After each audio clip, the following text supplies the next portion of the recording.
Hi, my name is Ericah Chambers, and this is my introduction video. A few things about myself.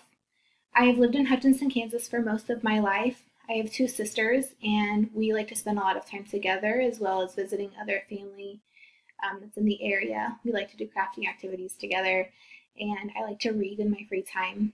My husband and I were married in 2014, and we're expecting our first baby in August, so we're pretty excited about that. In 2012, I graduated from McPherson College with my elementary education degree and my ESOL certification, which helped quite a bit when we moved to Dodge City after graduating.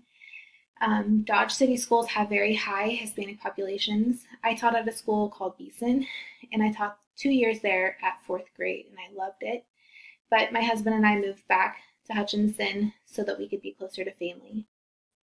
I've been teaching at a school called Lincoln Elementary since we moved back, and I taught 3 years at 5th grade. This past year, I taught 6th grade reading, and next year I'll be doing 6th grade reading and history. Most of the schools in Hutchinson are very low SES schools. Lincoln and one other school have 100% free and reduced lunches. And so we have a large focus on the zones of regulation and managing our feelings and those kinds of things. We also focus a lot on doing PLCs. PLCs are professional learning communities. Next week, all of our staff will have attended a PLC conference or institute. And so we focus quite a bit on those, which is just looking at data and comparing data across teachers and grade levels to best meet the needs of our students. We have weekly PLC meetings per grade level to look over data. At 6th grade, it is a struggle because we are departmentalized, so we don't have data to look at across 2 teachers. It's just across the classes that we teach. So some assessments that we use. We have the DRA, which is the Developmental Reading Assessment, and we do that at the beginning, middle, and end of the year. That will give us a student's reading level, and it focuses on fluency and comprehension. Another assessment that we use is iReady. For reading, we give that at the beginning of the year. Math, it's at the beginning, middle, and end.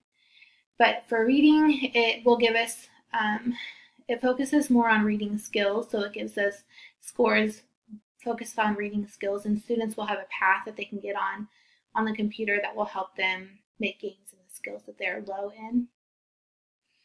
In classrooms, we use progress monitoring, which is through the same company as DRA, except for it's shorter assessments that we can use in between the large DRA assessments, and it just tells us if students are making gains. And there are specific weeks that we test certain reading levels, so if a student is behind or below in a reading level, they'll test more frequently than a student who is on level. Another thing that we use are ELA tiers, so we can group students based on reading level or reading skills. It is kind of a struggle because it's hard to figure out a focus with reading as it seems easier with math. So that's one of the things that I hope to work more on, is to create more formative assessments in both math and reading so that we can look at those at PLCs and not just work on behaviors. I hope to use district curriculum more closely and apply the assessments from the reading series so that we can look at those better. And I want to use more rubrics to assess writing standards. Thank you for watching my video. Hope you have a great day.